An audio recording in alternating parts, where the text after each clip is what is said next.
is wrong. Everybody comes. It's time to sing along. Everybody comes.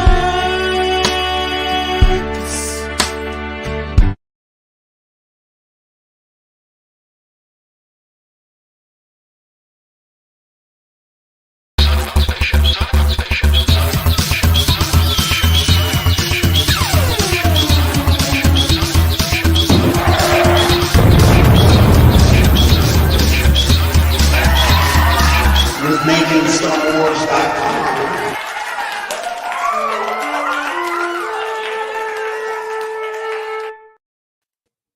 Jason Moore from MakingStarWars.net, and today we're going to be talking about Andor and Acolyte. Andor and Acolyte. And I always knew it was Chewbacca. How's it going, Rob and Max? Till they go Maniac. But hey guys. Yeah, so basically, Star Wars Acolyte. This guy right here. If the show might break today, who knows? If the show breaks, it breaks. You know, if he dies, he dies. Everything is so lagged up for me. Come on. You just dropped a Rocky 4. Huh. Right. Yeah, but didn't expect it from you, Jason. Yeah, sometimes, you know, I say put the robot back in. So that's what I say.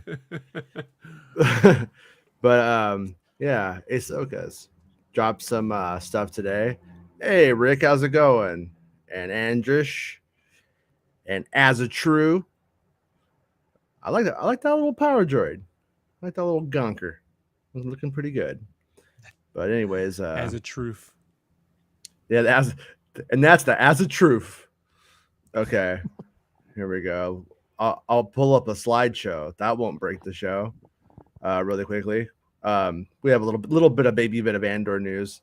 And today won't be a long show because it's kind of a test to see if the show will even work. It's not as hot as it's been, but it's still pretty hot. So once again, there's the schedule for Andor. Now I'm going to say Andor coming out right there if you want to, if you need it. And our buddy Star Wars Santa has a GoFundMe going for his father who was hit by a car. It's pretty expensive stuff. So if you could help out and you want to help him out, check it out. God. Watch Star Wars Santa's video about what happened, and he lays it all out. And yeah, so definitely if you can help give $1 or more, it'd be great. And then also Santa's dad did not get run over by a reindeer. I heard that joke last week, and I was like, guys, it's not appropriate. It's not the time. Yeah. Well, some people are saying, Jason. I didn't say that. Some kind of a badass though, because he made it. But yeah, so this the reindeer was like, if he dies, he dies. If he dies, you're like, whole reindeer. IMAX, Rogue One, a Star Wars story. It's coming out.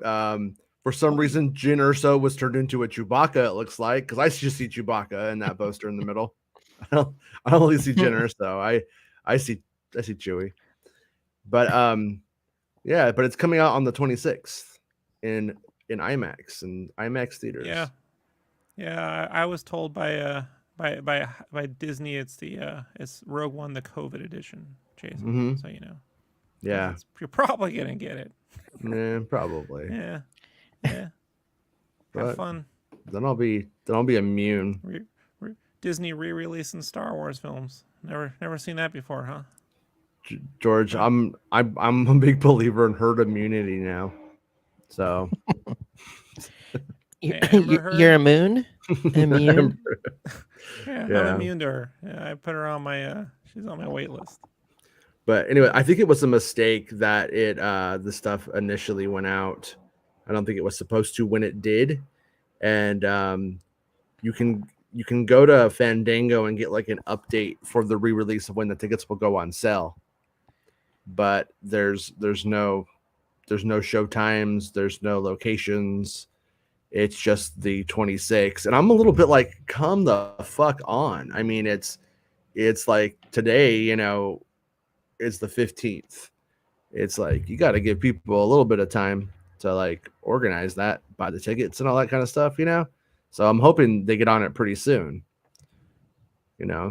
Wait until the day before. They're all, here you go. Well, no, they are just going to drop it. They're not going to be like, everybody, tickets are going on sale. Come on, let's go, gang. I mean, they're not organized or cool. They don't like to make money.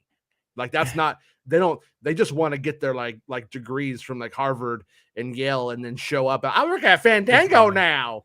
You know what I mean? Yeah. Well, they should have went to a DeVry, but they're fucking privileged fucking babies.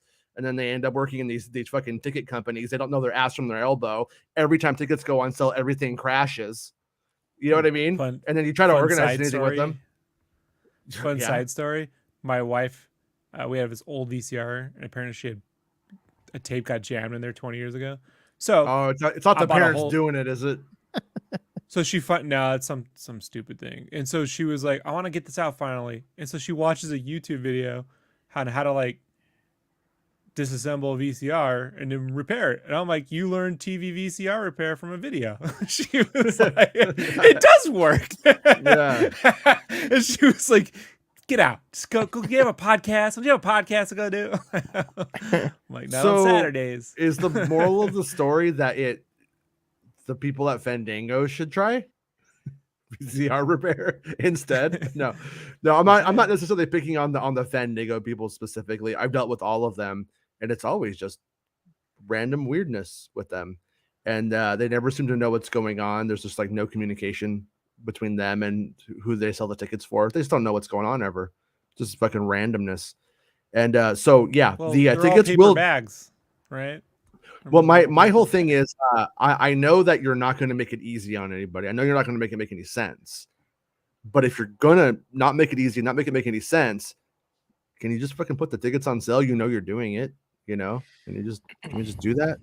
I had a passenger that actually works for the marketing side of Disney Plus and like Marvel and all this other stuff. Yeah, don't get too specific because you don't want to get anybody in trouble, just in case. No. Extension 2. No. What he no. Her name was Lydia, and she said that Janet and Billing is a fucking bitch. No, it's in regards to special events that they're going to do to promote Andor. Oh, okay. So I gave him my email address to let me know. I think they might have something in Austin, but I don't know. Yeah, well, now I have Lydia and the tattooed lady stuck in my head, Jason. Thanks. So I don't know if this is like related to those types of events that he was referring to. Most likely.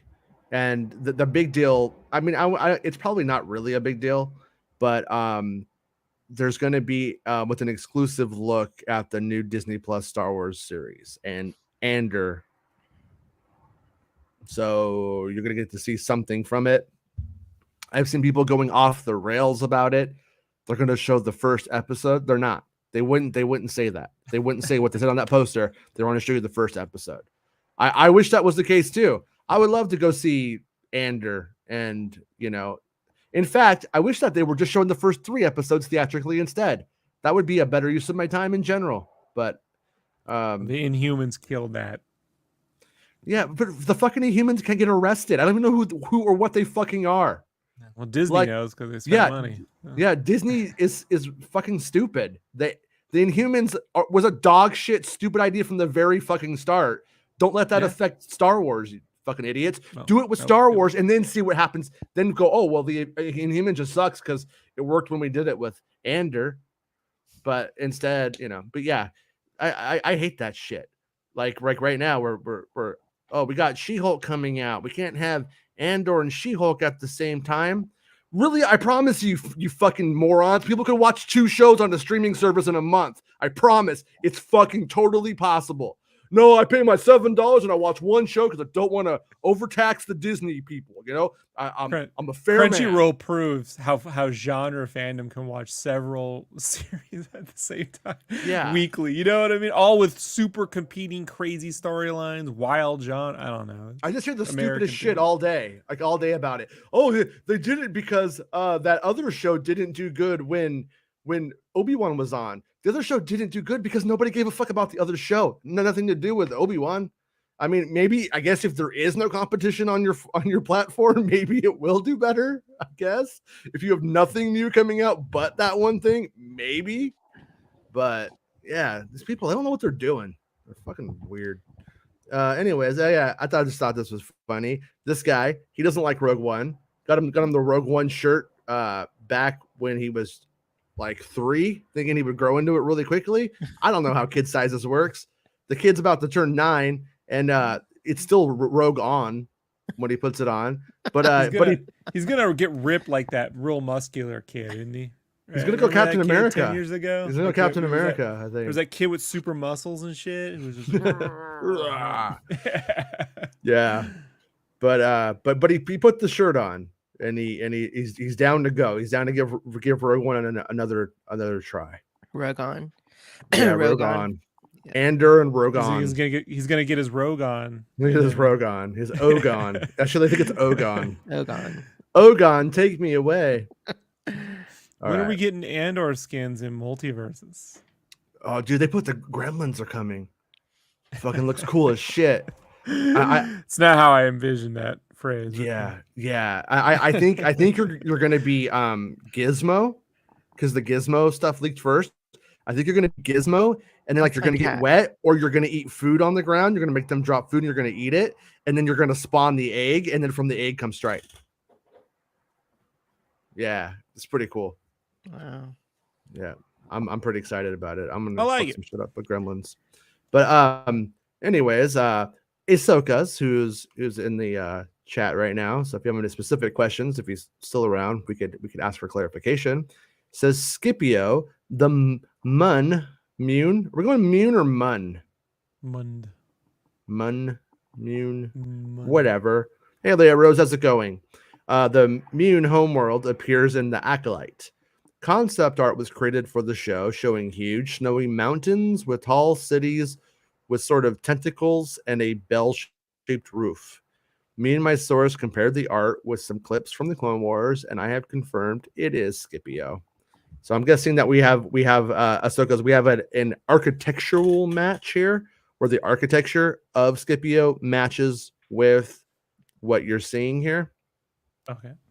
I think that's what we have going on. Because otherwise, we just got some Scipio like Serpico. You know what? I honestly don't know. I just know that like I always wanted to skip it, and my dad said, "I'm not getting you that. It's for girls." Remember Skip It? That looked fun. With the jump rope. Yeah, I might not have been so fat if I had one. Rope. Why do I know what this is? Because it's because you watch TV. Why is it still in there? Because it's never going away. I can't remember anything, but that I know.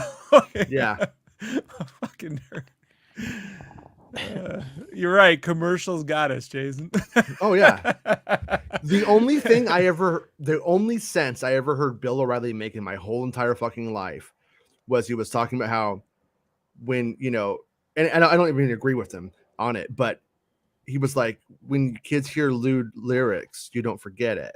And then he was talking about like all these songs he remembers from a kid from shows he hated, like Mickey Mouse Club, and he could sing it. And I'm like, it's the only point he ever made that was valid is you remember songs, you know. But at the same time, what an awful falafel. Ahsoka says everything matches the snowy mountains, the cities. It's a certain match. Okay, all right. And so are we saying it's is it Scipio or Scipio? I don't even know. I think it should be C-3PO's homeworld though. Doesn't it sound like 3PO? That's Tatooine. 3PO from Scipio. See? I mean, someday we're Phantom Menace. You know what though? I don't think he didn't build him from scratch. I don't actually subscribe to the theory. From NFTs, Jason. Yeah, I don't know if but you're aware of that. Like, I think George Lucas, when he wasn't going to do anything else, was like, yeah, that's that. Anakin made him. But when you really look at it logically, Anakin took a bunch of disparate parts, put them together, and add some programming. I don't think little 8-year-old Anakin was like, you know what? I kind of want to give him maybe sort of like a flamboyant British butler vibe. Like, mom needs that. Like, I don't think that was. Don't kink shame Anakin, Jason. No, I'm not. But he was only 8 years old, so I don't think he has any to that extent yet. Maybe I don't know. Look, he's an advanced. He can fly pod races. He's an advanced 8-year-old. That's all true. I gotta say, man. They go so He's hitting on fast. Padme. He's calling her an angel and shit. I wasn't Yeah. pulling them moves when I was Which I always say, the angel line, that was the sickest foreshadowing of George Lucas's career. He's like, what if we have her say she's an angel because it's gonna fucking kill her later? You wanna be? Huh? Are you an angel? So- You wanna? Here. Dale says Scipio. Hey, Dale. I remember it being in the Clone Wars, and I don't remember them saying it from my little brains. But thank you. So it's Scipio. Scipio. There's a town in Utah Sid called Scipio. Scipio. That's a song, right? There's Scorpio Studio. by Titanic Sinclair. It's pretty good. I'm a fan. But My but bad. the big deal is that it once again we have another checkbox where we have like it's like there's a giant target, you know, and that target is a Plagueis, and we kind of have like a Looney Tunes cutout all around him, but we don't have the bullseye yet, but everything around Darth Plagueis is kind of there, you know. Yeah. So it's a pretty good sign. Are you an angel? You will be. Pretty good. Yeah. You're gonna die. Welcome to You're the gonna jungle, die! baby. You're gonna die. I didn't think Jason was gonna do it because he hates I hate him. Guns N' Roses. So why would it was supposed to be my time to shine, Jason? You stole You know my what? love and thunder. Welcome to McDonald's. We got plenty of cheese. Remember that one? No, they did that. We used to sing it at school. Cheese, cheese. You know, yeah. But I don't. I'm It might have surprised they been. didn't do that. It might have been a real one in the end. I just remember we sang it at school. What do you guys think of the concept of the Hunger Games type thing they're going to do with the show to fight to be the Sith Lord's apprentice? I mean, it's Battle Royale to you, buddy. yeah, battle royale. Like my whole take on everything that we've heard is that it could be really, really fucking good. But it could also be like a ABC Family / Cobra Kai kind of thing. So until we know, you know what I mean? Until we know like exactly what the tone is, I'm like, it's either going to be fun or really good. But you just put an image of Poppy in Star Wars. Yeah, I know. I liked old Poppy a lot. New Poppy, not so much. Kind of boring, honestly. She needs Titanic Sinclair helping her write those songs. They were a good duo. Gotta say, they should make up. Ahsoka says Pan is also introduced in the episode. Scipio appears in. Hence why I believe Pan is Plagueis and Ara is the canon Tenebrous. Montana Negro. Yeah. Santana Tenebrous. Sorry, Tenebrous. Tenebrous. Montana Negro. That's like 10 brisses. That's where he got his name. What's No. what's the evilest thing you can do? 10 brisses. Larry David's worst nightmare. What? 10? And then from that spawned the Forcekin. Oh, Get it? The Force? good one. All right. Good one. That's a take, Max. That's a take. How's it going, Hey, Mr. Eric. Denton? Good one. And then Mr. Salvador says, if the Nine Sisters are part of the Sith conspiracy to rule the galaxy, this could explain how Darth Maul became Sidious's apprentice. Yeah, but we also know that Palpatine hangs out with her, like learns the magic from her, and then takes her kid and bounces, right? Well, that was the story. If that's still a part of the story, I have a feeling that was a George Lucas plot point. So I wouldn't be surprised though if we do see that they are kind of linked up, because like the way that the witches kind of get annihilated does kind of feel like when you have like a mobster movie, and you know you start cleaning up all of the loose ends, so to speak. You know, after you've done all the jobs and you got what you did from them, time to bump them, kind of situation. But yeah, everybody's doing good. King Chris, like that cat. Gotta say, I'm a fan. I'm a fan of the cat face. My daughter, I just straight up lied to her about crazy shit in the neighborhood. Like there's like this orange cat, and she like thinks I know everything when I don't, and so I'm just a liar. And so she's like, "What's the cat's name?" And I'm just like, looked at him. He's orange. His name was Captain Cheese. And so she really believes that this cat is named Captain Cheese. She asked to like see Captain Cheese, and like when she's not here, she's like with her mom to tell her stories about what Captain Cheese was doing.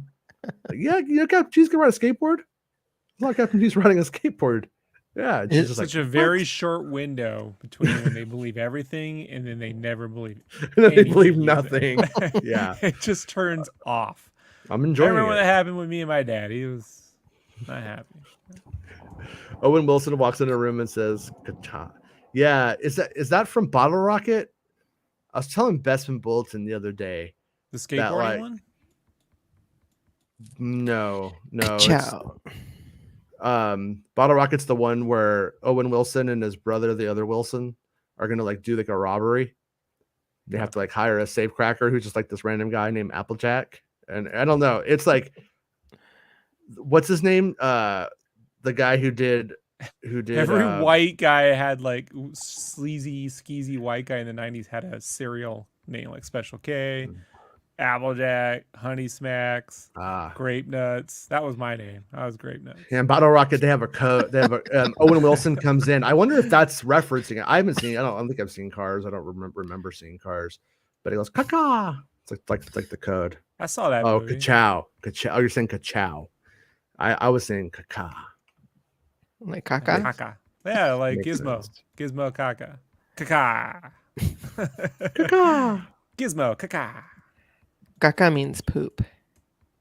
Yo. Bro. God. What the fuck? There's a soundbite. No.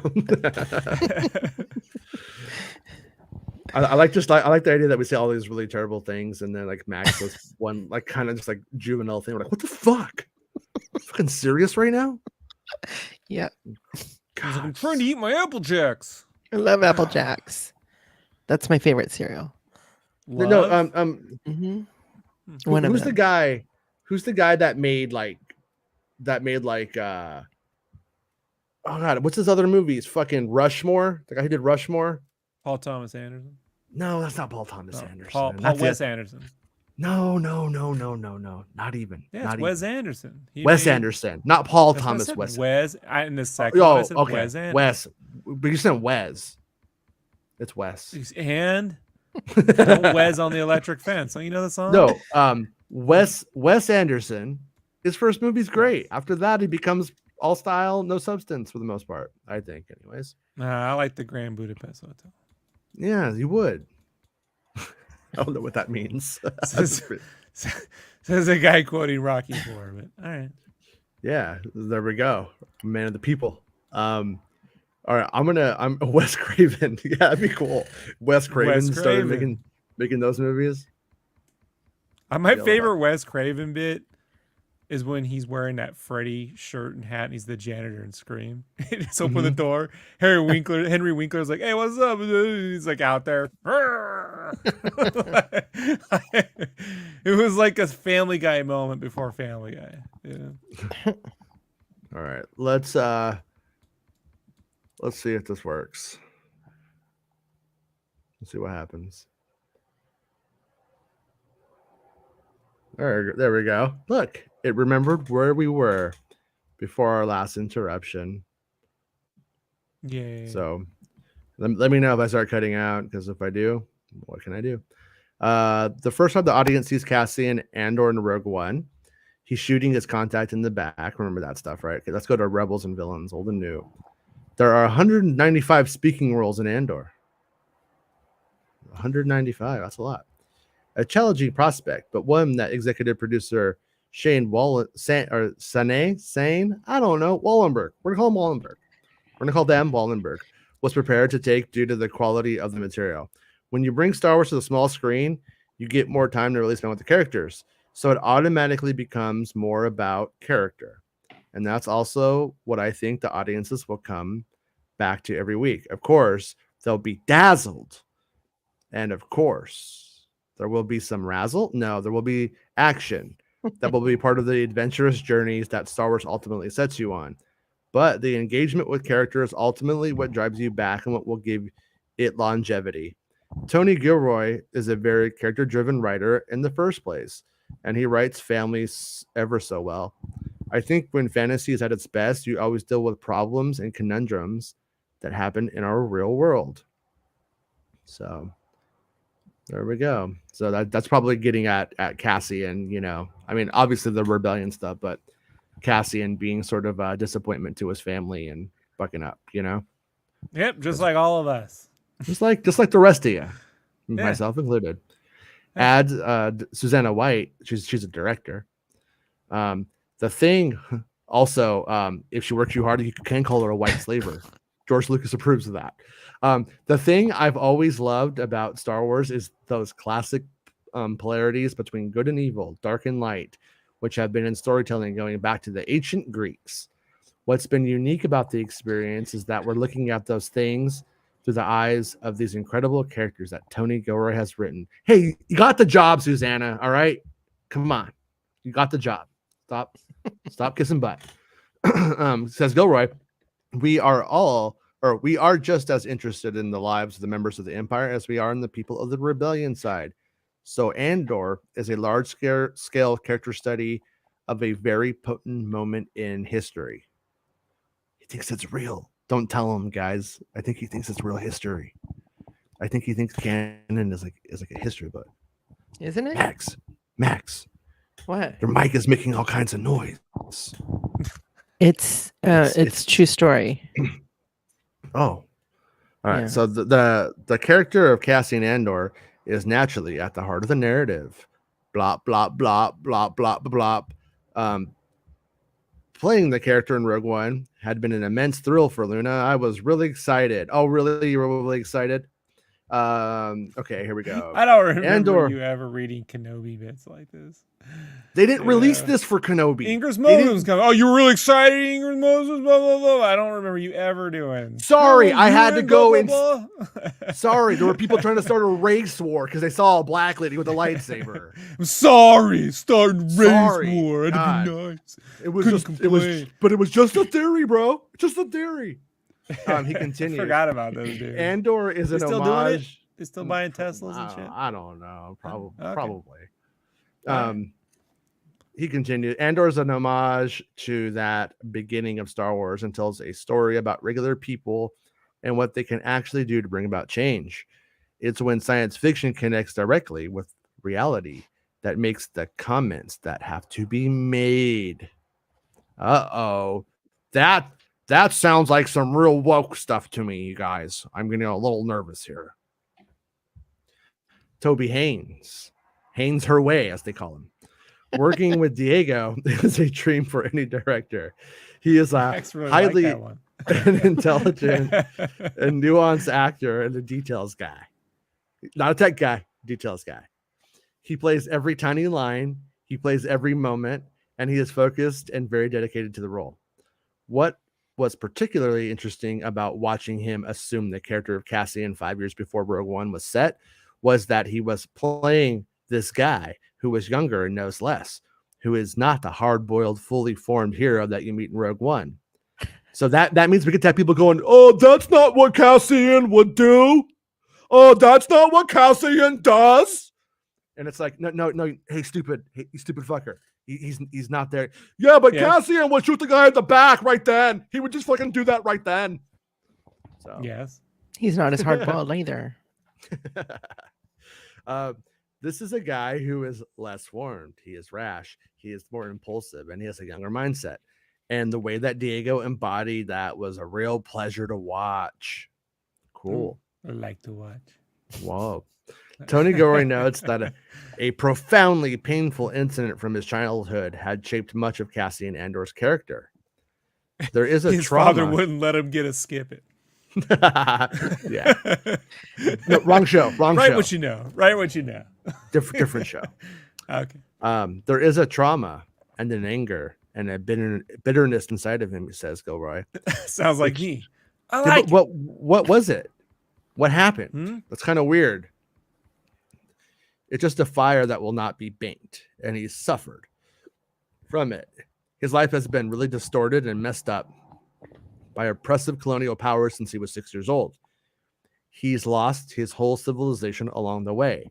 So He has a lot to be angry about. It's an unfortunate combination of circumstances that he finds himself. It's weird. It's weird. So Gilroy notes that a profoundly painful incident from his childhood, from Cassian's or Gilroy's. I was thinking it was something. It sounded like it was Gilroy. Gilroy's, right? Yeah, like That's what it Gilroy sounded had a profound, and then it affected how he wrote the character. But I don't think they're saying that. I think Gilroy's fine. Gilroy's okay, baby. Gilroy's cool. All I know is every time you bring up colonial powers, I just think of that special blend of herbs and spices they put on their chicken. Oh, yeah, it is good, Mm. man. Crunchy for All right. by the way. A world away from Cassian Andor's life on the salvage world is Ferrix is Mon Mothma, the young senator who serves in the gleaming halls Still of doing galactic government on the planet of Coruscant. This returning character from Rogue One and the broader Star Wars galaxy is once again played by Genevieve O'Reilly. O'Reilly, who was It's the delighted. broader galaxy because she's a broad. Hey, Hey. oh, hey. She's got some All good right. auto parts, bro. Who was delighted to have an opportunity to understand her character more deeply. Rogue One was a really exciting piece of shit. No, sorry. Rogue One was a really exciting piece to be a part of. It felt like a genuinely creative project. My memories of it were that it was shot almost like an indie film at times. It was very exciting, and it felt like a hotbed of creativity. What they're saying speaking is of- the original director didn't know what the fuck he was doing, and they were making it all up as it went. Yeah. That's what that means. I had if I could find it. Fuck. I got too much bullshit on my phone. Okay, so we're gonna take a small indie break. So I heard it was like an indie film, but it makes me think of Indiana Jones. So the disclaimer is when it comes to Internet Movie Database, anybody could add anything they want. But when random rare stuff, like weird stuff, starts coming up with no part characters, it sometimes can be a leak. And a woman named Kate Doherty is listed as playing Basil's housekeeper. So the assumption would be Basil is Toby Jones' character. That would make a lot of sense, right? Basil. I think it's probably Basil. Or Basil. Basil. Is that Basil? It's Basil. Basil. That's how he Basil, like with the Z. But yeah, so most likely, or I said there's actually a pretty good chance that this isn't a fake one, because usually when they fake them, it's more interesting stuff, you know. It's like that kind Yeah, of fake. What they would do is they would go to Toby Jones and say his name was Basil instead of going and You making didn't get Kate. Tyrant all excited. Stop it. Yeah, Tyrant just splooged everywhere. The last time. Okay. Tony Gilroy was keenly interested in exploring the mystique that surrounds the legacy character and presenting her in a new and surprising light. She's very enigmatic in all the previous incarnations. Gilroy says, people don't have any idea how complicated and difficult Mon Mothma's life has been. Her character, in many ways, has the hardest road of our whole show. What she goes through and the pressure on her. She's this woman who's trapped in a box with everybody watching her, and she has this incredibly potent secret life where she's put herself at great risk by supporting the rebellion. There's no freedom from anxiety in this woman's life, and yet she has to not only endure, but she has to thrive. And I think this is this section right here is super important for people to take into consideration when Max, your mic is making a lot of noise. I'm not doing anything. You're like tapping the cord. Yeah, see, there it goes. There it goes. Every time you move, it makes a noise. But they keep talking about canon and messing with canon and things aren't what you thought and that kind of stuff. I'm pretty sure the proximity of those quotes has usually been around Mon Mothma. And so I think like what we're going to find is that she wasn't just like, everybody, let's rise up and let the Bothans do the work. You know, they're not going to like go that way. I think that's Rogue 2. That's Rogue 2. That's not Rogue 1. Yeah, that's Rogue 2. No, but so I think that when he says that, like you have assumptions. I think that the assumptions are that Mon Mothma was just like, I'm a person in this post, and then now I'm going to take it to rebellion, and just like this real simplified outlook of the character from the Senator and the Revenge of the Sith cutscenes to Rogue One to all of the novels and stuff. And yeah, but then you remember that she was like the reason that the Republic doesn't have an army, and the First Order just comes the next day. So what a fucking loser. Gilroy adds, we had Genevieve on Rogue One, and she's such a miraculous actor. I think people are going to be blown away by what she does as we go along. This was just a gift to have her and find out how great she was. So I do think that's pretty cool, though, right? Like the fact that we have like Mon Mothma finally, like when you get down to it, doing something interesting after all this time. Yeah, like we thought it was going to happen in the prequels. Didn't happen. Did you really think that was going to happen in the prequels, Rob? Yeah, why else would he put her in fucking Jedi when it should have been Princess Leia at the end of that movie running everything? No, I think that's a weirder assumption. I don't know, Max. Did you ever think you were going to see Mon Mothma in the prequels? Did you think that was to be a thing? No. So we're just going to pick on Rob and say Rob is weirdo. No. Let's do that. This is the people wondering if Ochi is going to be in fucking Boba Fett season 8. Oh, you think so? Okay. Didn't go cheap. I mean, that's why I don't like episode 9. Crimson Dawn, Ochi, blah blah blah blah blah. Mothma, fucking nerd. I'm not at Acolyte right now because I thought Acolyte was going to be about Ochi's rise to power. She showed up. She didn't show up in episode 2, right? No, she didn't show up in episode 2, and she was put in. I know the deleted episode for.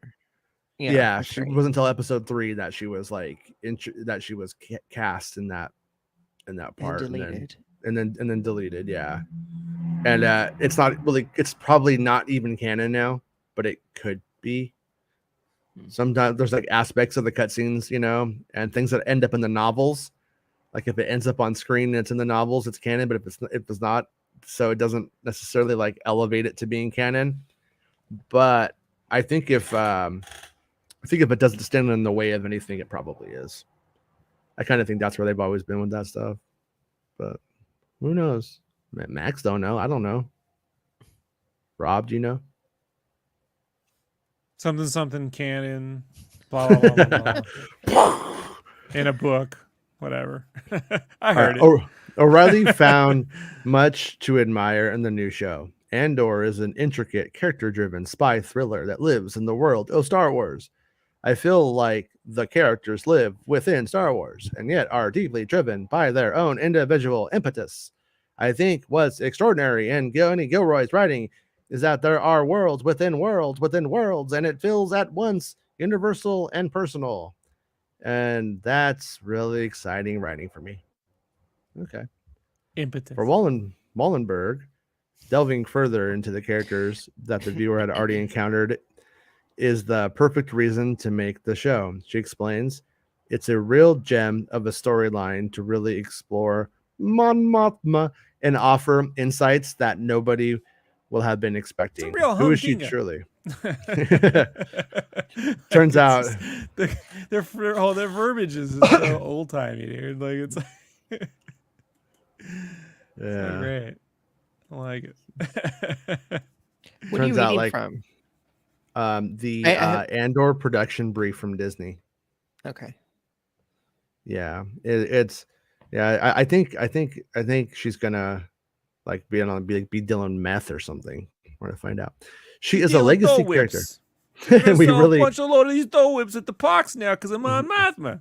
Yeah, because I'm on Mothma. So we're gonna dough whip it out. Yeah. So we really had to think much deeper about the characters and go on that journey, and so much remain, and yet also remain aware that she ends up where she ends up in Rogue One, and that is the journey we are showing.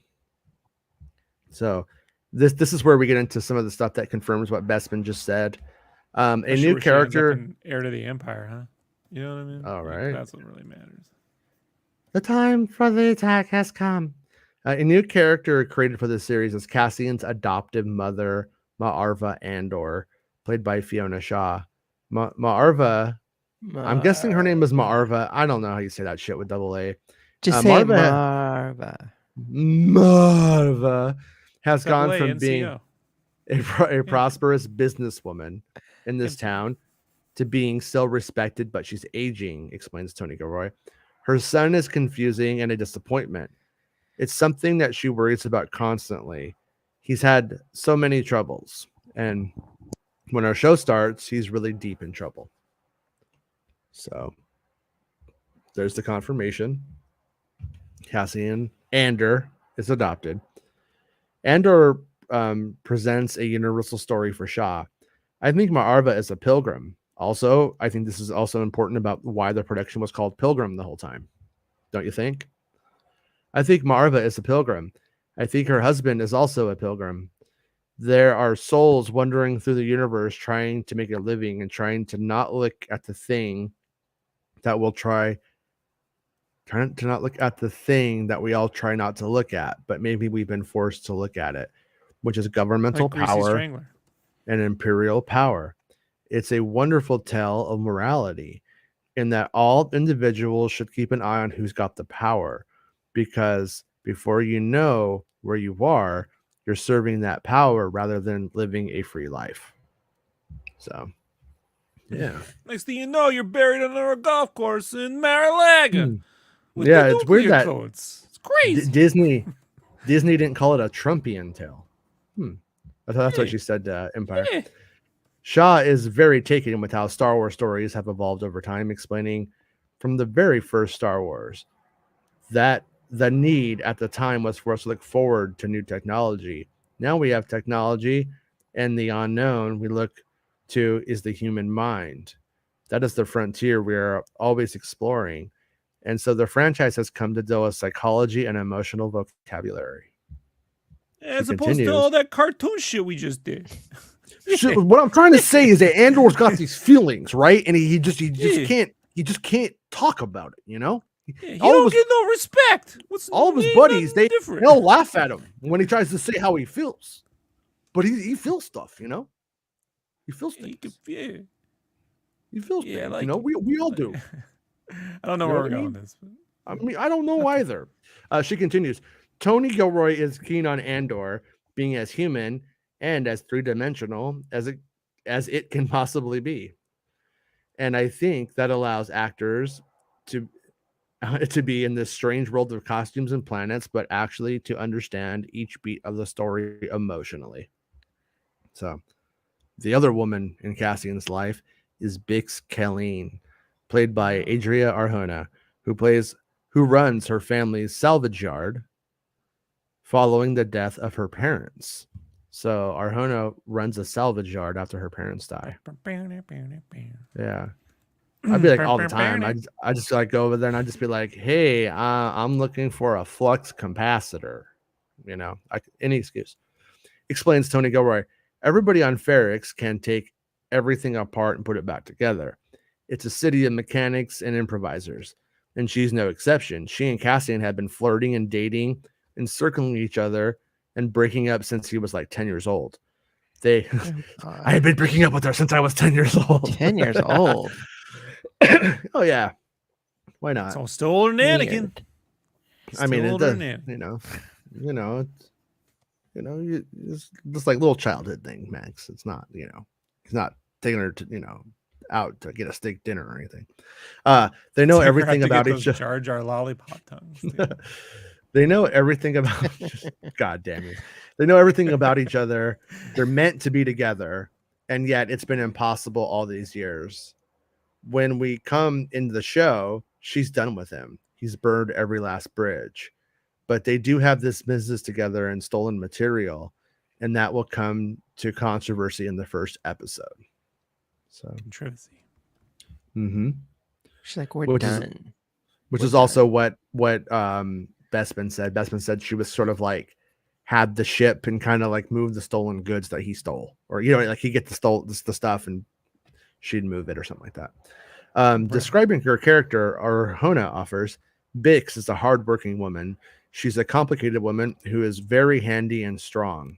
Mary Sue, am I right, guys? I wouldn't necessarily consider her tough, but I think she's a lot stronger and a lot smarter than a lot of people may think she is.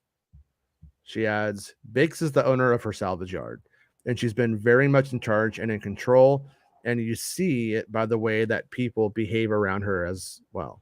She is also very selfless and is a great and loyal friend and confidant to Cassian. So that's it for her, as it says. And then Kyle Soller, who plays Cyril Karn, who starts his journey in Andor as the deputy inspector for the corporate authority on the planet Morlana 1. Okay, hold on. Okay. For Kyle Soller, who plays Cyril Karn, who starts his journey in Andor as the deputy inspector for the corporate authority on the planet Morlana 1, until he suffers a spectacular downfall and vows to pursue Cassian Andor, no matter the personal cost. That is what we call a run-on sentence. Soller, trust me, if I'm critiquing it, you got fucking problems. Soller found himself run-on sentence. Yeah, that's a toothy sarlacc if I ever heard one. Soller found himself, I think it's Soller. I don't know. Everybody's name is weird. Everybody's name is dumb. I've just decided everybody has dumb names. Okay. Arjona, you're now Arjona. They name a guy Jason in Star Wars, and I'm never gonna hear the end. Hassan. That's what every Spanish speaking girl I've ever dated, parents have called me Hassan. I saw Rogue One, and one woman's name was Jose, so I called him Josie. I'll teach him. Fucker. I saw Rogue One, and I was really impressed with where they went in the Star Wars universe and how it was really grounded, really human, and a different kind of Star Wars story, Soller says. What Rogue One managed to accomplish was honoring the original films from the 70s in a way that hadn't been done yet, stylistically, but also that it was dirty and it was lived in, and it was very real and more of a thriller. I remember watching it in the cinema and thinking that it felt like a combination of different kinds of genres rather than just space and sci-fi. That's, I don't know. Would you call A New Hope a thriller? But I'll give it to him because he's in the show. He continues, so knowing that Tony Gilroy has worked on that and that he had then written Andor, I read the script and saw what he had done to flesh out the story of Rogue One, starting 5 years previous, and creating these multiple storylines and a real Dickensian framework to the whole world that was just existed within Rogue One. Show Dick some respect. I like how he's like, yeah, I wanted to see what he was doing. I was like, you know what? No. Star Wars, no. Show me what you got. You know? Show me what you got. Denise Gah plays Deidre Miro, an ambitious supervisor with the Imperial Security Bureau, the ISB, who is on the hunt for Cassian Andor and will stop at nothing to achieve her goal. She is a true believer, Tony Gilroy says. She is really a hardcore advocate for the ISB. She is relentless. She is inspired. She has deep insights into what the rebellion might be thinking and what they might be doing next, anticipating their behaviors. So until Andor uses his spy magic, makes sweet love to her, and she drops that resting bitch face once and for all. No? Okay. Could happen, though. Spy thriller. Nope. No, not going to happen. For Toby Haynes, the ISB are the worst of the worst. They've got their spies everywhere, and they're listening to everybody and putting all the pieces together. So they're basically just a bunch of rebels jacking off. Deidre is fighting her way up through the male-dominated organization into a pivotal role. She's ruthless, she's fiercely intelligent, and she's uncompromising. Uh-oh. What do you want for dinner? Reasoned with. She absolutely will not stop. She will not tell you what we're having for dinner. You have to decide. Gah relished the opportunity of playing a woman in a mostly male world. Oh, that sounds hard. The animated series was based off the Burton films. Oh. She explains she will do anything for the cause, and so much of the time she's looking around feeling like a lot of her colleagues are very mediocre, like you guys right now. For me, although she's on the side of the villains, she's also evangelical in her belief in the Empire, and in common with all the great villains, She has this absolute belief that what she is doing is right, no matter what she does. And she does some seriously reprehensible things. So you know what that means. This ice cube's going to thaw, you guys. By the end of the series, this ice cube's going to thaw. What is important to remember, Tony Gilroy notes, is that the Empire is absolutely ascendant in this turbulent moment when the story opens. The Empire is squeezing down, he says. The audience knows the big secret. They're building the Death Star. It's been a long-term plan. It's behind schedule. And that's out there. This time bomb. And a lot of things that the Empire is doing in the service of supporting that and keeping it secret. And a lot of it is with the confidence of knowing that this is a huge unbeatable weapon is coming soon. It's really a nasty moment. So It sounds nasty. That might kind of link to that story that we just had, that scoop about how those guys are building Death Star parts, the barefoot guys. It might be an Imperial foot fetish factory. I don't know. It might be where, you make foot fetish videos for the Empire, or they could be barefoot building Death Star parts and getting shocked, like our source said. I mean, anything's possible, right? On the other side of the Empire is Luthen Rael, played by Stellan Skarsgård, who represents a new angle on the Revolution. He's a calculating spy master who's attempting to recruit a disparate group of supporters to take on the ascendant fascist regime, and he plays a vital role in shaping Cassian's future. For Diego Luna, Luthen is different to everything you've seen before. He's very eloquent, he's very elegant, he's very intelligent, he's very informed, and it's a nice layer for the story. You ain't never seen that in a Star Wars movie. You know what I'm saying? You ain't never seen that. I mean, he's got like Gucci shoes, man. You know what I mean? Intelligence, smarts. Doesn't want that for his sister. What? Yeah. So basically, they're saying we ain't never seen a rebel like this before. Relating what attracted him to the role. Oh no.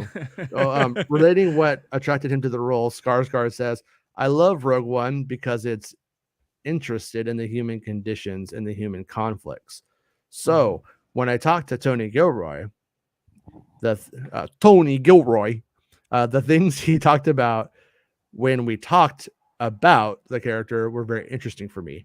Tony showed me what he had written, which was complicated and mysterious in a way because he doesn't reveal everything about this character.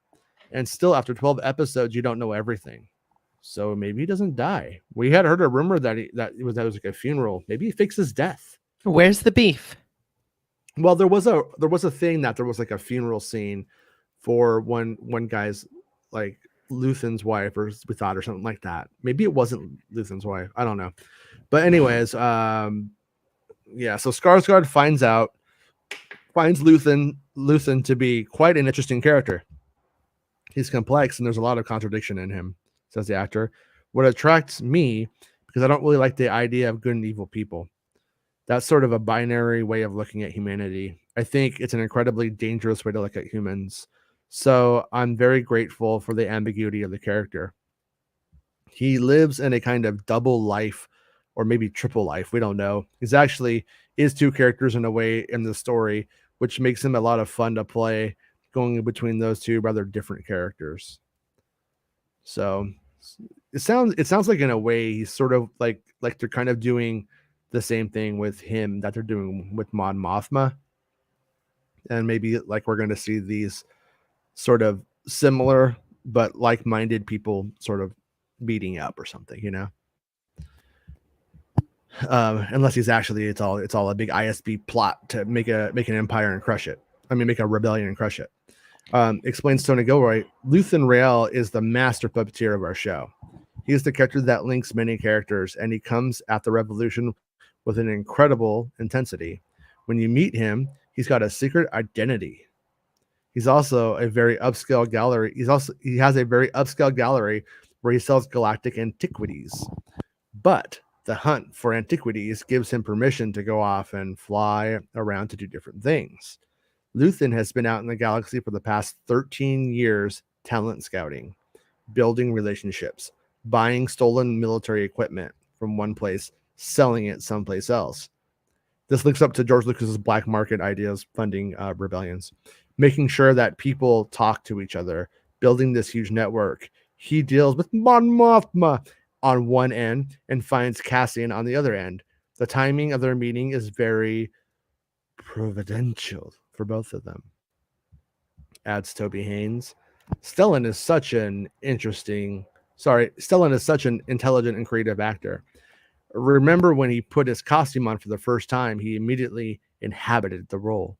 He is so playful as a human being that he is such a surprise when he turns Luthen on. Luthen is turned on. Come on, give it to daddy. Luthen is somebody like on a collar. And he's like, ruff, ruff, turn on. Yeah. He runs out, does his Luthen thing.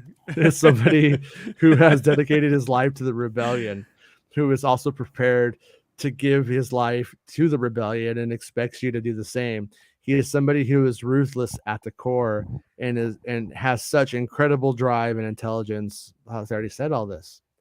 Okay, so no Star Wars series would be complete without a new droid character, and Andor is no exception. Neil Scanlon, the character and Droid FX creative supervisor, explains how B2EMO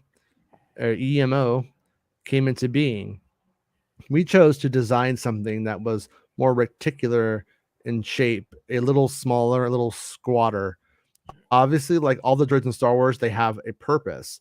And by looking at the script, we were able to understand what B2 would have to do. And to do that, his relationship to Cassian and his relationship generally to the world around him. And that helps us think about how we can emote that. I feel like Dio's proving that not to be true. Through small gestures and body language, and certainly the motion of our head. Oh, Dio just had no fucking point being in the script. He had no point in the occupation. That he was just a droid, and they just picked it. You know, that droid made That's no what I'm saying. sense. When he's like, droids to have every anything. point. I'm like, Dio didn't. You know? Yeah. That's the one time they dropped the ball, I think, on the cute droid character so far. He continues, this is the first droid that we built that allows him to be able to do things which we can recognize emotionally. And he also has the ability to shrink down. He's built for a purpose. He's a faithful friend and companion of Cassian's and has a moral compass to some extent. So it's got a moral. Oh, nice. I don't know. What does he mean by shrink down? Does he mean like because like the head kind of like collapses in and goes up and down a little bit or something? Oh, ask the ladies, Jason. They'll tell you. Shrinkage. Oh, wow. So don't put B2EMO in the pool, is what you're saying. The production value for Andor was on par with what goes into a Star Wars feature. As Diego Luna commented, it feels like we're making a very long movie. The craft and attention to detail can be found in every aspect of the production, from creating characters to conjuring new worlds for them to inhabit. As production designer Luke Hull, who won an Emmy Award for Chernobyl, relates, Tony Gilroy's mantra has been to keep it all real, real, real. We're still making Star Wars. We're still delivering space fantasy, but every step of the way, we ask ourselves, how would we do this if it was a movie set in an everyday town? So, it's the Andor cops, the Andor police. And they're right next door to your house. Yeah. The cops. Yeah, I dial 911 and I go, what? What are you gonna do about it? So anyways, to that end, much of the production was practical. Like, why don't you kill yourself? Like, what? Oh no. With massive, intricate sets built at Pinewood Studios, UK, and other England locations, including Corton, Marlow, Portland House, offers Tony Gilroy. We want reality. We want to make the galaxy real. We're just saying that everything that's happening is happening to people. We're going to see people that are just absolutely trashed by the Empire. We like the Empire like gets them drunk, like, hey, you're a good citizen. Here's a 6-pack of Pabst Blue Ribbon on the Empire, on Palpatine. They're all just gonna be sitting in a cave waiting for stuff to happen. You know, like a Kenobi. Right, Jason? Palpatine Blue Ribbon. We see a variety of planetary cultures that are destroyed. Only that will be reminiscent of colonialism in many ways. So the Andor story travels between numerous planets, each with its own look. Cassian's home planet of Ferrix, a salvage and repair hub, where the first 3 episodes take place, resulted in an extraordinary build in Little Marlow, Buckinghamshire, close to Pinewood Studios. Executive producer Kathleen Kennedy comments, Luke Hull is just exceptional in the production design work that he's done. And I think what he's made the town of Ferrix feel so incredibly real and grounded. He came up with something we've never seen in Star Wars, but at the same time, it just feels like Star Wars. So director Toby Haynes was impressed. Haynes Herway was impressed by the scale of the build, saying, when you step onto the street for the first time, you see what Luke Hull's done and the world he's created. It's not just a backdrop, it's a whole way of life. Luna adds, even though it's called Andor, it's about a universe because a revolution is never one man or woman. A revolution is a team, and it's much more complex and diverse than 1 or 2 characters. Ferrix Disney has Civil that. War. Dave Filoni wants the job. Sorry, Kathleen. Ferrix has that. All these little corners where you can build the world and understand why this revolution is needed. Wrong guy, Jason. Sorry, sorry, Santa. Sorry, Santa. I know y'all trouble. I'm gonna send you some in and out. I call him Sorry Santa because I don't like him very much. Somebody said Civil War. Hello, I'm here. Let's do it. It's all about textures. It's all about detail. It's about not getting too cartoony. Filoni's not going to like that. and Too really late. And really finding your rules as you go. It's still a massive set at the end of the day, and we want to play with these very exciting shapes, but we tried desperately with all these to be very earthy and raw. We wanted to be able to follow a character and not feel inhibited by the set to do that, giving more 360 environments, more detail. It feels alive. So I do think that if this one following Kenobi is gonna work wonders for the show. You know what I mean? For it just being immersive. The atmosphere. They don't have In and Out in England, Jason, so I can't do it. It's not for me. Remember when you came up with that new planet for Ahsoka called England? Nobody was buying it, dude. It was ruled by Burger King. No, they have that out here now. It's weird. Who knew? People don't know that her actual full name is Burger Queen Amidala. So, all right, I believe the work Luke has done is spectacular. It's so meticulous, so specific, and shows so much care. So, out of context, people are like, Luke Skywalker's in this. Luke Skywalker's in the this? show. You see Luke Skywalker's in it. It's confirmed. Luke Skywalker. When you look up the show, you see people's homes. You see where they live. At Stellan Skarsgård. Luke Skywalker is in the show. Yeah, it's confirmed. It's grounded in reality, and it's full of different lives on different levels in the society, from the poor ones to the very wealthy and powerful. It's a much broader mosaic of social fabric than you usually find in this type of genre. So, yeah, that makes sense. A highlight on the on-location shooting was traveling the production to the Cruachan Dam in the Scottish Highlands. That's where we saw them like doing that grappling kind of stuff that looked like it was something from Batman, Mission Impossible. Yeah. The huge dam and the surrounding mountains gave filmmakers the look they were aspiring to capture for one of the environments, the planet of Aldhani. Aldhani. Aldhani. Aldhani all the time. Aldhani. Yeah, if you got a problem, you need Aldhani. Donnie, he'll set you up, man. He got me a new stereo from my car. Whole notes. I like my planets Aldhani. Well, I like them all Donnie all the time. Whole notes. we were intrigued with the idea that we could build a planet around the Scottish Highlands because so many of the Star Wars planets are desert or ice.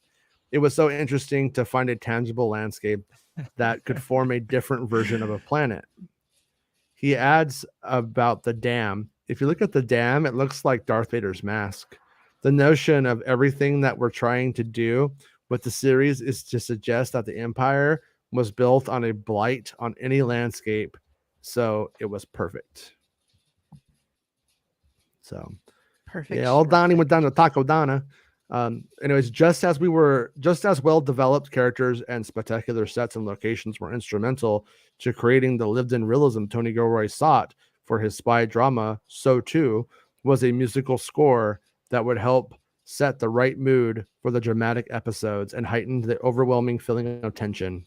So Gilroy turned to the 3-time Academy Award nominated composer and pianist Nicholas Breitel, Moonlight, blah blah blah, to compose Andor score.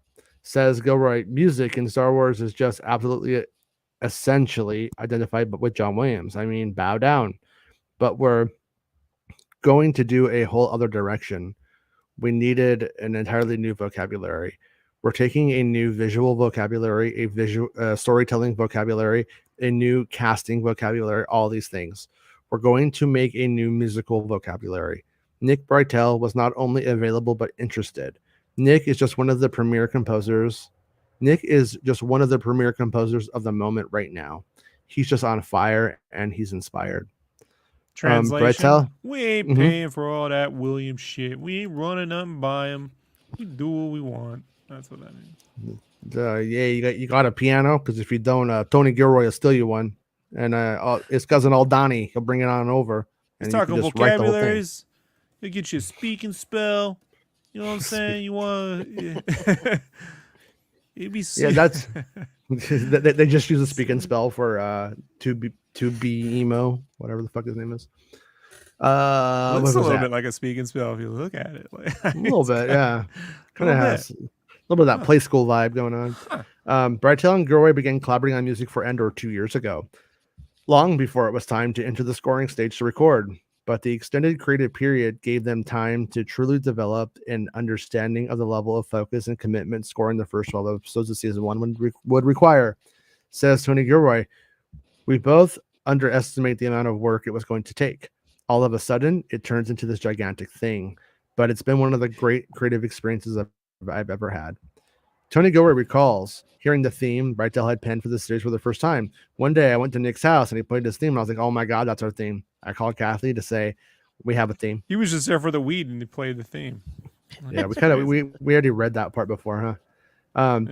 From its wide-ranging galactic vistas to cross-section of characters and complex storytelling, Andor takes the Star Wars saga to a new and unforgettable places.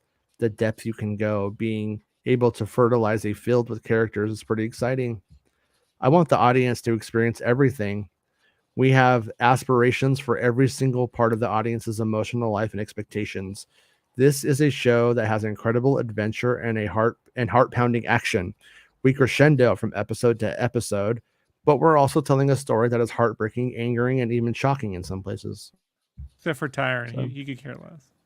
Yeah, nobody cares. Gilroy's like, I listen to the show.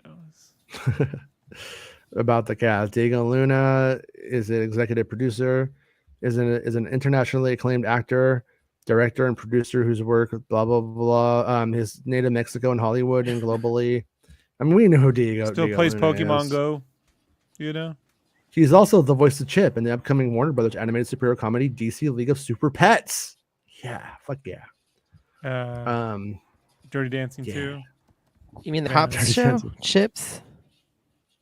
No, So this stuff right here is all like talking about other shit we don't care about. Oh, here we go. Oh. Genevieve Riley, Mon Mothma was nominated as best lead actress. Okay, cool. This is the self-sucks section. It's just about the cast and their credits. Arjona, will next star in Andor opposite Diego Luna. What? Yes. So, Bitch, yes. wow. Yeah, this is all stuff. If you really want to know their other works, I mean, this is like copying and pasting Internet Movie Database right here for you. Well, what was this guy in? Cyril, Long Day's Journey into the Night. Tennessee Williams played The Glass Menagerie. The Faith Machine, Ed Wood 2. Brexit, The On Civil War. And Fiona Shaw. Fiona Shaw seems fucking pretty cool though. She seems like she just fucking be like talking shit to people. And this is about All the those Fionas. Fiona Shaw, filmmakers. Fiona Apple. Like she going. She goes shit, Fiona Apple. and then she leaves. Yeah. I met Fiona Apple a couple of times when I was like in my younger days, and I was just like, man, you're hot. I can't talk to you. Kennedy. Wise. Yeah, looks like maybe we got through all of it. Sunday Wallenberg most recently produced, among others, Chernobyl, Black Mirror, as well as Vikings. So that's a rad producer. I don't know if you say it Sane or Sane, I'm not sure. But Wallenberg, I'm glad that Wallenberg is involved, gotta say. Because those are some good things for Star Wars to mine, producer, along with, wait, what is this? This is Rejuan, talking about how Michelle Rejuan,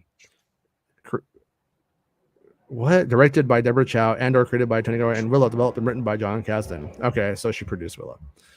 At first, I thought it was saying Gilroy was involved with Willow. I saw Gilroy and Willow, and I'm like, what's happening in my brain right now? So, Damian Garcia. Isn't that did a song? The cinematography. Say you want, res you want, right? Yeah.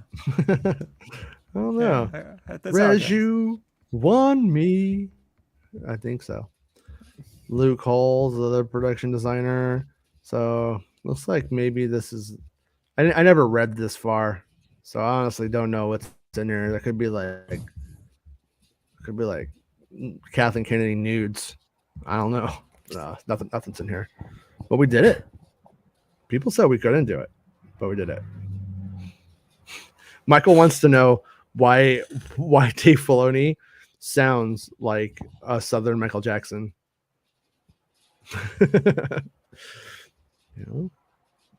B2 emo. B2. He's a grower. He's a grower, not a shower. Yeah, his eyeliner's just like mascara or whatever, just like running down his face all the time.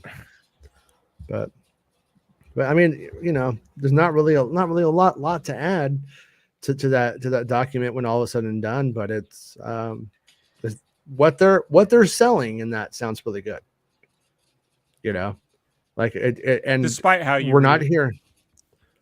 What am I supposed? It's dry. What am I supposed to do? Make it wet. I mean, how many times could I talk about Mon Mothma one. not being what you expect? It was dry like sand. I don't know. You're talking about Rokin and Haji, whatever his fucking. Because those were my scoops, bitch. Damn, I forgot. That's the difference right there. This Rokin guy, he sounds magical. I knew it. Oh yeah. Oh no. If I was scooping this one, I'd be like, "Whoa, you got Fiona Shaw, man." Scoop bias, Jason. Her name is. It's definitely a scoop bias. 2 scoops. You and that son on the box of Raisin Bran are colluding. Yeah. Against Andor. the 2 sons of 2 scoops Raisin Bran. Do they ever do anything with that son on they should have? Because if not, that seems like they should have done that by now. They should have done a serial promotion with Star Wars with the double sons, but I don't think anybody really likes Raisin Bran. I like scoops. I love to eat all the raisins. Max is like, this makes me shit. Just all the dried out sugar-coated raisins. So all you get is a box of Bran. Max is evil. Remember the old SNL colon blow ad with Phil Hartman, where he sits on it and he keeps showing how many bowls of Raisin Bran or Bran cereal he would need to compare. Actually, I think I used to just eat the raisins. Oh, okay. Yeah. See, we would have been a good team because I didn't like the raisins. I like them now. Now I like them. It's good. But as a kid, I was like, I don't eat fucking raisins, and I would scoop the raisins out. I just wanted it to be Frosted Flakes. It's a combination of bran and raisin. As an adult, yeah, I get what you're saying. As a kid, I'm like, you put sugar on this, and it tastes like it tastes just like Ghostbusters cereal now. I just turned Raisin Bran into Ghostbusters cereal. Got diabetes. Yeah. Diabetes. Yeah. No, but I mean, no, but I am saying like what I like about the document itself is they haven't done one of these for any of the other shows. And so it's like you really can't necessarily compare.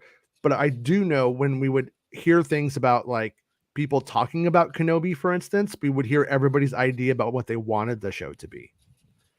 And on this one, it sounds like somebody told them exactly what it's going to be. And it probably is that. Like it sounds like Gilroy and the production designer really were firm in their direction. And They stuff never like that. talked about on Kenobi prior to the show coming out. They never talked about anything but just the vague idea of what the premise could be. Like, Yeah. they weren't even like willing to confirm he was on the planet.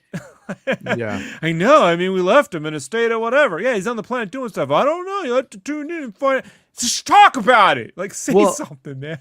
I mean, like, and I like this direction that Lucasfilm allowed the filmmakers to like take on this one, because in this version of it, we are talking about what the filmmakers thought, what they said. They weren't holding back nothing details as if it was going to somehow razzmatazz us, as they said in that thing. And so we're not talking about like the fact that somebody hasn't seen Star Wars Rebels. It's literally irrelevant. But that became the kind of stories that were going around, is that the guy who plays the Grand Inquisitor didn't watch Rebels because they weren't saying anything ever, because there was nothing to be said or that could be said. Yeah. No, they weren't. That was ridiculous. They weren't. And so you ended up with a bunch of non-stories becoming stories, and drummed up controversies becoming like the big talking points of every day because of that. Now, but I'm not saying that if this show won't be controversial, because when the radical fucking I'm going to be nice to everybody today. When dudes who get mad about vaginas on YouTube see this show and the themes that are there, they're not going to like it. People that wanted to build a wall aren't going to like the show. They're going to be like, you know what? They need to build a big intergalactic wall in this show. they're not. And what the show is saying is what they're very pro. So I think if they read between the lines of the show, which it sounds like it's going to be very obvious, they're literally saying it in the production brief. So what if Andor has 27 boxes of Death Star plans in his his basement? Hey, so what? So what? Well, like on one of the last shows we did, we're talking about how, like, I don't think capitalism is bad. Neoliberalism, capitalism is fucking awful. Neoliberalism is one of the worst things that has ever been created on the planet. Yeah, and it's the opposite of that. It's anything goes capitalism. I'm just so in case anybody doesn't know, but like, you gotta vote yes to not get something. Wait, what? Somebody was teasing me. They're like, "Hey, without capitalism, pizza," in the comments was like, "Without capitalism, you don't have a show, buddy." And it's like, no, actually, without neoliberalism, capitalism, I would probably still have a show. YouTube charges us nothing for this. How you and I probably would have had a college fund. You're watching this for free. We're on their service streaming it for free. Socialist. But capitalism is the winner here. All right, give us the fucking money. Yeah. Like that's what I'm saying. If capitalism's your fucking god, pay us for this, whatever this is. Yeah. And so Max can buy a mic that floats, a boom mic, so she doesn't hold the fucking mic. Oh, I could do one better. A fucking mic stand. She take the fucking mic out, rub the mic on her pants while she puts pizza on the stand and eats the pizza hands-free. Look, the last time she did it, Santa, couldn't sleep for days. He's so excited. Eat my jorts. Eat my jorts. Eat my jeggings. But yeah, old Cadence thinks that's pretty funny. But no, it's going to be interesting to see what the reaction to the show is. Right. And it does certain things, for instance, that I think they don't usually watch our show very far, so it's not like we could help them. They're going to probably end up hating Mon Mothma and then loving Stellan Skarsgård. And we're probably going to find that it's the same story. Maybe. You know what I mean? In terms of... No. Well, no, but what I'm saying is Yeah, is Saying the what? I think it's a funny opportunity for some of them to tell on themselves. Right. That's what I'm saying. You think they care if they're proven to be hypocrites, Jason? Oh no, they they're all championing the end of the Espionage Act today. What do you want me to do with these guys? When Reality Winner got charged with it, it's brilliant. That's what you do. But did you see that they took Trump's passport? yeah. But what is it? What is it like? He owns a plane. Yeah. He could just go anywhere. I don't. Yeah, it's still funny though. I have a theory about that, dude. I know this is like not Star Wars related, but it is a Trumpian show. It's a Trumpian show, and we're this close, folks, to getting him and all of his supporters to hole up at Mar-a-Lago like a compound. And Max, I know if you were there in the '90s in Texas, this cult that locks down at a compound with the FBI surrounded always goes well. Wow, she's stuck like that, isn't she? God, Max just messaged me that she lost connection. Yeah, it's kind of. Bryce Dallas Howard addresses Jurassic World 2 pay gap report. Uh-oh. Trouble in paradise. There was a pay gap? Sounds like Tell me they paid her more than Chris Pratt. No, I don't know. It's Chris Pratt. But so I gotta say, Arya, I'm cool with there being more young Leia. I hope there is more young Leia. There is sort of a little bit of a genius to Kenobi in a weird way, whether it's on purpose or an accident, is that my daughter thinks that young Leia is hilarious, like when she talks shit. So my daughter watches the show, but I also think she watches the show because she's into Kenobi, because he's like super fine. And so you ended up with a series with like little girls where they have a super fine dude. Seems like it might be a recipe for future Kenobi success. Is what I'm trying to say. Is in about 7 years, we're going to see a bunch of 14-year-old girls that are like, we need more Kenobi, and we need it now. Oh, we need her to do Clockwork Man karaoke. Yeah, the new Arl Knots. I think it's episode 3 of Larry. Definitely worth watching if you haven't. They break out into the song. And I was in tears. It's so stupid. Sand shanties. Yeah. Sand shanties. Yeah. It's like, I don't even think the scene inspired the song. I just think they wanted to do that song and made it work. Yeah, they've had that one for a while. It was good. I got a lot of love for them guys, man. No, they're fantastic. They're doing the Lord's work. Yeah. If Arizona's working on the border wall. Keep blowing over though.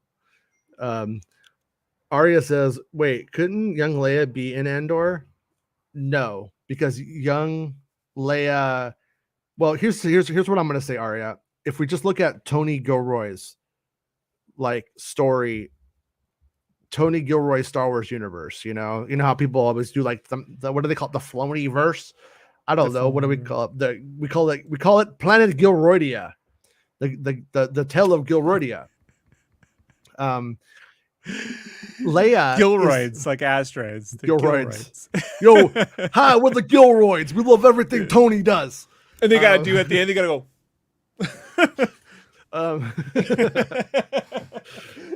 It's like House Hunters. Anyways, House Hunters meets Crisscross. No, but what I was going to say is that Leia's moment at the end of Rogue One, I feel like if you were to put Leia before that, then I think you end up fucking that up in terms of that whole narrative and how Cassian's life ends and capstoning with Leia. If they had a really good reason to put Leia in, I'd be like fine with it. But also at the same time, for half of the series, Leia's a little kid. And then for the other half, she needs to be like, 18, 19-year-old Leia. And so we end up in a weird spot with it, I think.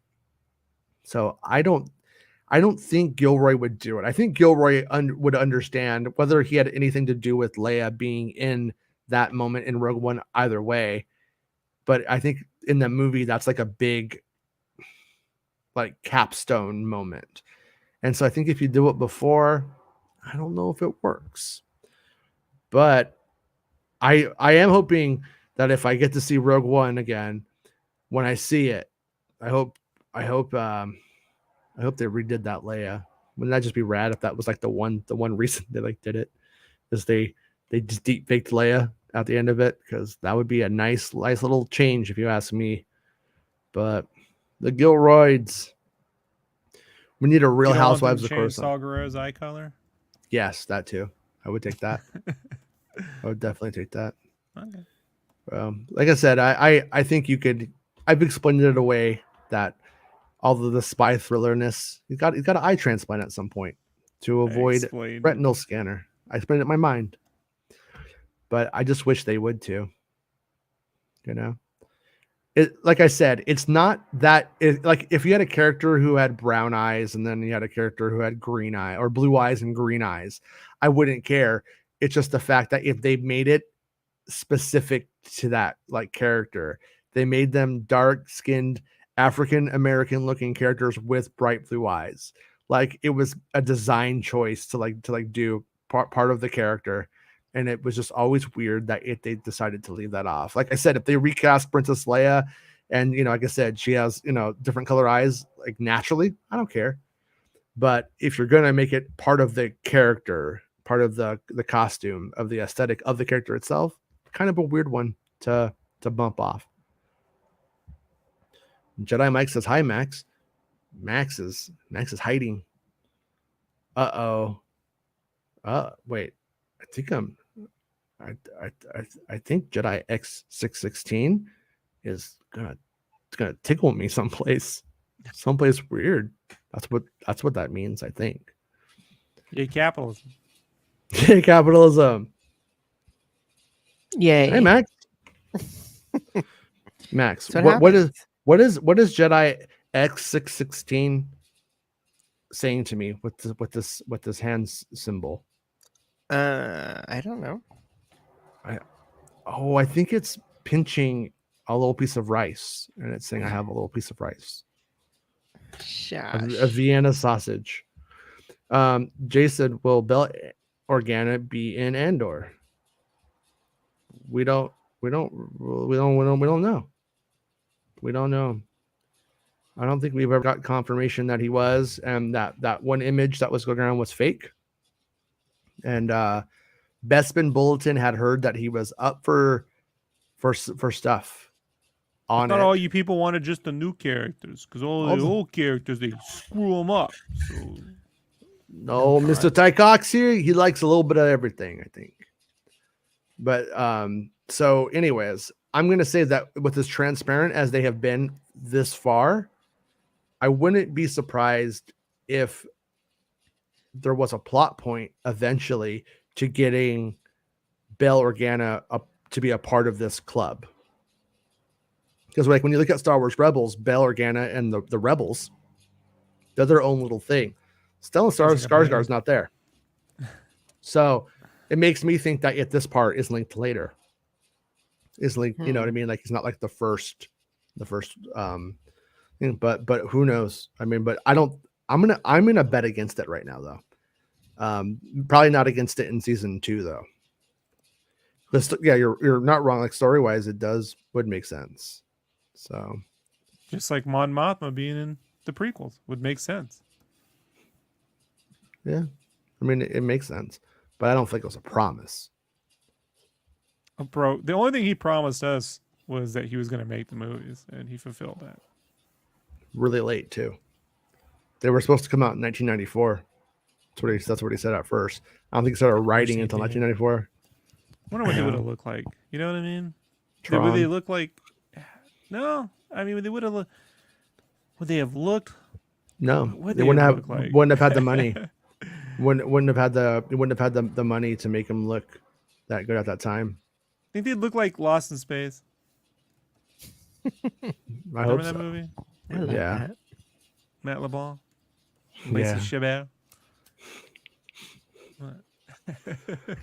I saw that in the theaters. William Hurt. I remember what a horrible fucking film. No. I remember reading an article about it. I believe it was that Lost in Space, and they were talking about how Jake Lloyd had been up for the role but didn't take it because he was going to be the lead in Ender's Game. That's what that was what they were saying back then. You meant Anders game. Anders game. Anders game. Ander. Yeah. On the problem with the Cassian series was that when that show was being filmed, I wasn't really working that stuff then. So most of those ships kind of, sailed, if you will. Bro, everyone's like, why didn't you, like, not everyone, but a group of people are like, how come you weren't on the Andor? Let's wheel back the fucking time clock here. Okay, let's get the DeLorean. Let's go back to last summer. Let's say Jason tells you, I got an opportunity to go after Kenobi or get Andor news, and I chose Andor. You would all fucking... I would have been like, yes, like Thor, right? But I would have been me. That's it. At the time, it was no one cared, man. Like, now you want all this stuff be spoiled, but Jason spoiled the whole thing for you. It's great. I did work the Kenobi. Yeah. I want Rob to run. Who wouldn't do that? Yeah. Yeah. No, and I mean, but also let's be real.